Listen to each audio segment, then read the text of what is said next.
potestad de investigar a Alan García Pérez y que en su debido momento, a raíz del fallo en primera instancia, ellos habían subsanado algunas situaciones que justamente motivaron ese fallo, y sobre todo especificación de los cargos contra Alan García y, bueno, respetando sus debidos derechos.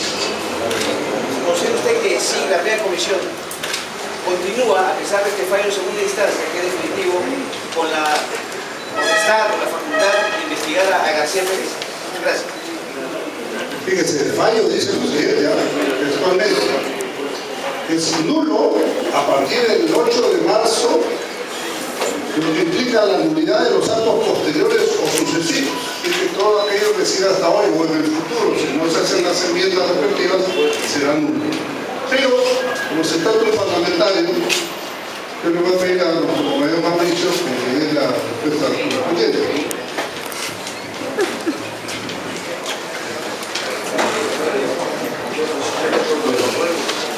La propia sentencia determina, sobre la base del principio de la realidad, el alcance de su resolución. La sentencia dice lo siguiente, que es muy interesante que ustedes lo vayan tomando en claro. Dice: los jueces actúan bajo la lógica de la racionalidad, de la mejor fundamentación, de exponer razones que lo convenzan a los demás. En cambio, el Parlamento, dice la sentencia, se mueve bajo el principio de la mayoría, el voluntarismo, de la decisión libre, que puede ser a veces tumultuaria y apasionada. Dice: la voluntad puede ser un capricho inmotivado, coyuntural, aunque represente a la mayoría. Los parlamentos deciden levantando la mano, aunque no existan justificaciones claras para esa decisión. En este contexto, la ley parece justificarse en la decisión libérrima del Parlamento, pero ese voluntarismo es empujado por diversas circunstancias, entre ellas la agenda ciudadana expuesta por la prensa, pues el hombre ha pasado a ser un homo vivo. O sea, sabemos perfectamente que aquí hay una interpretación jurídica, y ustedes la han escuchado, las palabras son clarísimas, se declara nulo todo lo actual, pero no hay más sordo que el que no quiera entender.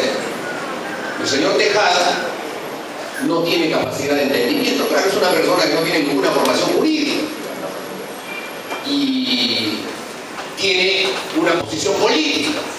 El señor Arbizu, que también acaba de renunciar, y renuncia justamente en coincidencia con esto, no nos van a decir que en política hay coincidencia, ¿no es cierto? Lo que pasa es que no ha obtenido los resultados que ha querido. También es un hombre político, y los miembros de la comisión son todos hombres políticos, y por lo tanto hay lecturas políticas en este tema. La sentencia dice claramente que se declara nulo el actuado y que se violaron los derechos humanos fundamentales de Alan García. Eso dice la sentencia en primera y en segunda instancia. Así les duela, se revienten o lo que fuera, eso dice la sentencia. La interpretación que ellos harán de la sentencia es otra cosa. Y entonces, efectivamente, ahí entrará el número. Vendrán e impondrán su número seguramente. Y tratarán de que de todas maneras se vote la inhabilitación, porque el objetivo es político. O sea, ya eso escapa a la interpretación jurídica. Va al terreno político, que es el terreno del Parlamento. Y en el Parlamento van a ir seguramente a imponer sus criterios. Pero miren también lo que dice la sentencia. Dice: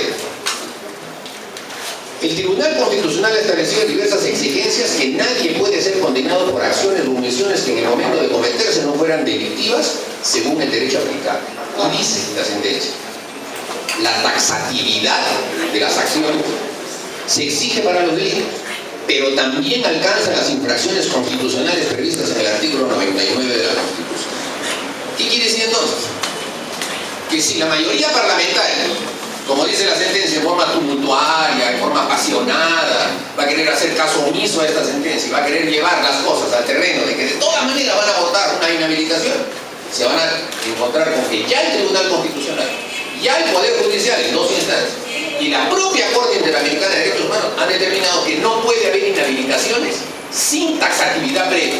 O sea, este tema ha sido ratificado por cuarta o quinta vez dentro del Perú, asumiendo también sentencias que la Corte Interamericana de Derechos Humanos ha emitido en múltiples casos, sobre todo temas que tienen Panamá, con Colombia y también con el Perú, en donde no se puede inhabilitar si no hay taxatividad previa, del cual es la conducta que supuestamente sí.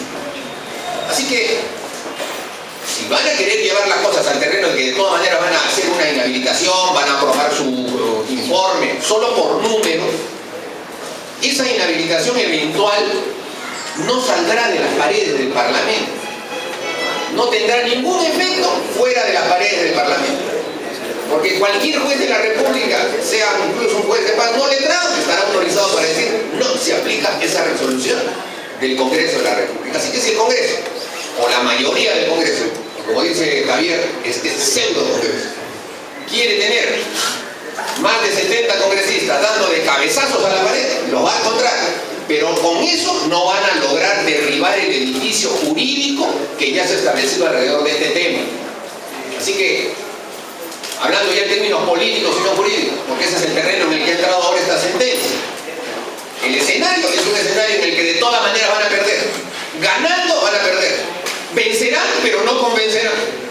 Y entonces para nosotros queda abierto, evidentemente, el terreno de que en la lucha política no habrá posibilidad alguna de que ellos puedan cerrarle el paso al APRA y a la casa. Así que el señor Tejada podrá decir lo que quiera, el señor almirante también, son personas por las que llevamos todo el respeto que corresponda, pero no tienen razón.